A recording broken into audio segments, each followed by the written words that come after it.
안녕하세요, 여러분. 오늘 만화로 보는 경제학에서는 최근 이슈가 된 슬로바키아와 한국의 기적 같은 혈맹.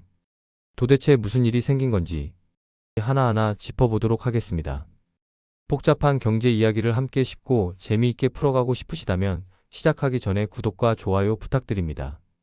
청년 실업률 20%, 1인당 GDP 유럽 최하위권, 그리고 전 세계 경제학자들이 붙인 별명 유럽의 쓰레기통. 30년 전 슬로바키아의 성적표입니다. 일본의 조사단은 이 땅에 공장을 짓는 건 기업의 자살행위라며 침을 뱉고 떠났고, 독일의 거물들도 고개를 가로저었습니다. 하지만 모두가 안 된다고 비웃던 그 황무지에 단돈 1조 원을 들고 나타난 사람들이 있었습니다. 그리고 지금 이 나라는 인구당 자동차 생산량 세계 1위라는 괴물 같은 국가로 변했습니다. 서구 열강이 버린 절망을 한국은 어떻게 수백조 원의 기회로 바꾼 걸까요? 오늘 그 소름 돋는 역전극의 전말을 시작합니다. 1993년 1월 1일 유럽의 지도가 다시 그려졌습니다. 체코슬로바키아라는 한 나라가 체코와 슬로바키아로 갈라선 것이죠. 피 한 방울 흘리지 않고 부드러운 벨벳처럼 헤어졌다고 해서 벨벳 이혼이라 불립니다. 겉으로 보기엔 참 우아한 이별 같았습니다. 하지만 현실은 전혀 우아하지 않았습니다. 당시 두 나라는 인구 비례로 국가 재산을 나눴습니다. 그런데 문제는 알짜배기 자산이 죄다 체코 쪽에 있었다는 겁니다. 유럽 최고의 관광 도시 프라하, 100년 전통의 명차 브랜드 스코다, 그리고 정밀 공업을 이끌던 핵심 기술진들까지 모두 체코의 차지였습니다. 슬로바키아에게 남겨진 건 무엇이었을까요? 끝없이 펼쳐진 감자밭과 소련 시절 세워진 낡고 거대한 군수 공장들 뿐이었습니다.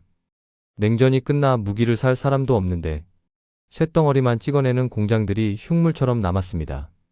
일자리는 증발했고 굶주린 청년들은 접시를 닦기 위해 서유럽으로 탈출했습니다. 말 그대로 희망이 거세된 나라였습니다. 그런데 여러분, 모두가 이 가난한 나라를 외면할 때 누군가는 이 낡은 군수 공장과 거친 땅에서 묘한 가능성을 발견합니다. 그들은 왜 이 폐허 속으로 걸어 들어갔을까요? 2000년대 초반, 전 세계 자동차 업계에 거대한 지각 변동이 일어납니다. 일본의 도요타와 닛산 같은 거물들이 유럽 생산 기지를 찾기 시작한 거죠. 슬로바키아 정부는 이를 마지막 기회라고 생각했습니다. 국가의 운명을 걸고 일본 조사단을 초청했죠. 일본인들은 특유의 꼼꼼함으로 슬로바키아 전역을 훑었습니다.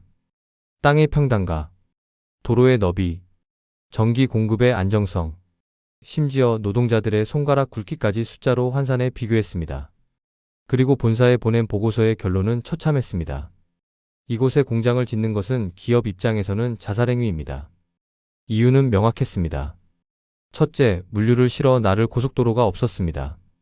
수도에서 조금만 벗어나면 트럭이 지나가기 힘든 산길 뿐이었죠. 둘째, 자동차 부품을 만들 줄 아는 숙련공이 전무했습니다. 셋째, 자동차 한 대에 들어가는 2만 개의 부품을 납품할 하청업체가 단 한 곳도 없었습니다. 독일의 폭스바겐이나 아우디도 마찬가지였습니다.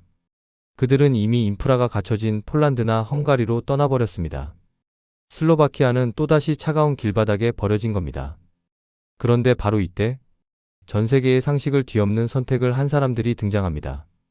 전 세계가 안 된다고 확신할 때 대한민국 현대자동차그룹의 경영진들은 지도를 펼쳤습니다. 당시 한국은 유럽 시장 공략을 위해 현지 공장이 절실했습니다. 사실 객관적인 점수만 따지면 폴란드가 압승이었습니다. 하지만 현대차 정몽구 회장의 생각은 완전히 달랐습니다. 남들이 다 가는 길에 가서 뒷북을 칠 바에는 우리가 주인공이 될 수 있는 황무지로 가자.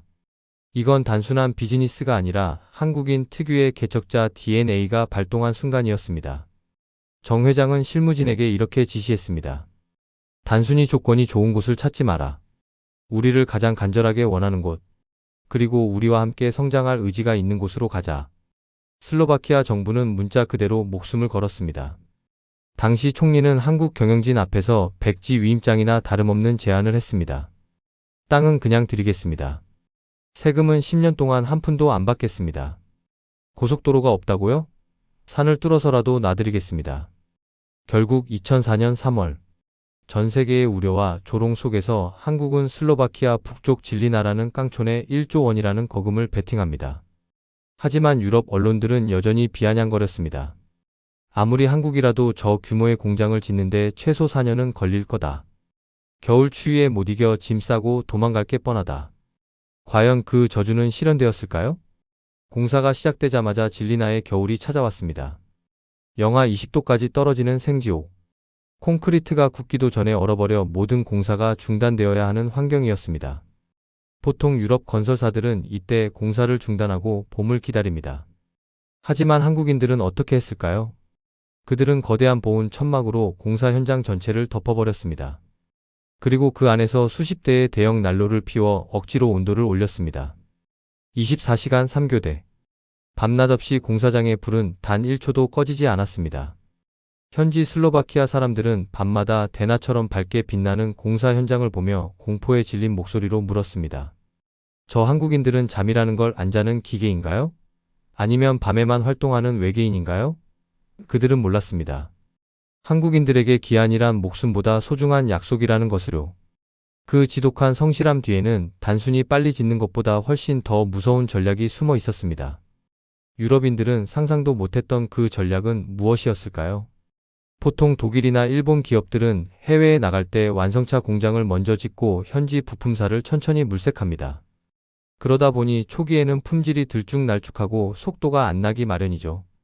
하지만 한국은 아예 시스템 자체를 통째로 폭사해서 이식해버렸습니다. 한국에서 수십 년간 손발을 맞춰온 핵심 부품사 수백 곳을 아예 슬로바키아로 같이 데려간 겁니다. 현대 모비스를 필두로 시트, 램프, 엔진 부품을 만드는 한국 기업들이 공장 주변에 둥지를 틀었습니다.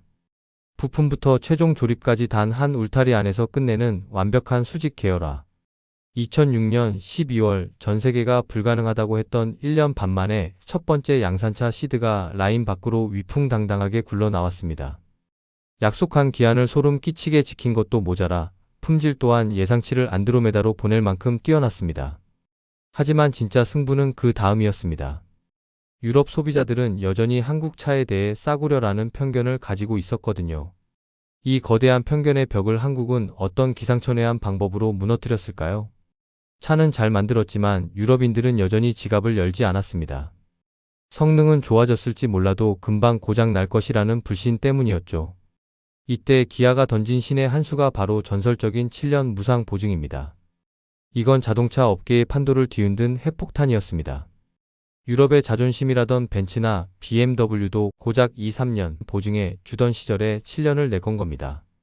우리 차가 고장나면 우리가 책임지고 망하겠다는 무시무시한 배수진이었습니다. 이 진심은 차갑던 유럽인들의 마음을 녹였습니다.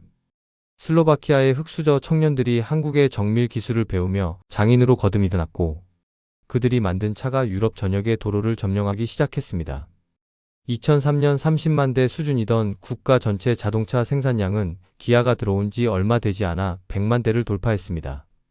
그 블랙홀이라 조롱받던 땅이 이제는 유럽의 디트로이트로 불리며 전 세계가 부러워하는 성지로 변했습니다. 그런데 여러분, 여기서 더 깊이 들어가 보면 단순히 돈 이상의 무언가가 있습니다. 왜 그들은 한국인에게 이토록 열광할까요?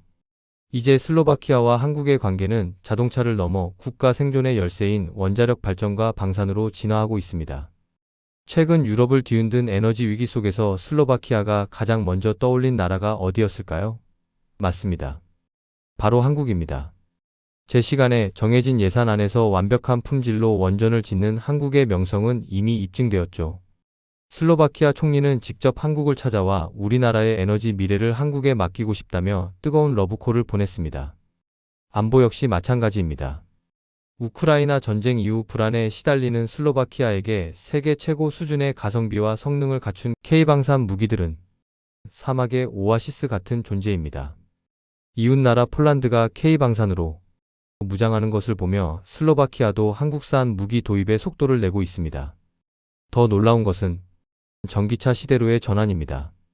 독일의 폭스바겐이 노조 갈등과 기술 격차로 허우적거릴 때 한국은 이미 슬로바키아 노동자들에게 배터리 제어 기술을 가르치고 있습니다. 국가 산업 체질 자체를 한국이 개조하고 있는 셈입니다. 이쯤 되면 리틀 코리아라는 이름이 전혀 어색하지 않죠. 진리나 시내를 걷다 보면 곳곳에 한글 간판이 보이고 식당에서는 김치찌개가 인기 메뉴로 팔립니다. 단순히 한국 돈이 많이 들어와서 그런 걸까요? 아닙니다. 30년 전 세계가 자신들을 쓰레기 취급할 때 유일하게 다가와 손을 잡아준 친구에 대한 깊은 존경과 의리가 깔려 있는 겁니다. 물론 성공이 큰 만큼 의존도라는 위험도 존재합니다. 슬로바키아 경제의 절반이 자동차에 묶여 있고 그 심장에는 한국 기업들이 있습니다. 한국 기업이 기침을 하면 슬로바키아 전체가 독감에 걸릴 수 있는 구조죠. 하지만 슬로바키아는 유럽 연합 내에서도 끝까지 한국의 든든한 방패막이가 되어주고 있습니다. 그들은 뼈저리게 알고 있거든요. 1993년 그 추운 겨울, 독일과 일본이 자신들을 버리고 떠날 때 오직 한국인들만이 영하 20도의 추위 속에서 함께 땀을 흘렸다는 사실을 말입니다. 돈으로 산 관계는 돈이 떨어지면 끝나지만 고난 속에서 맺은 신뢰는 결코 쉽게 무너지지 않습니다.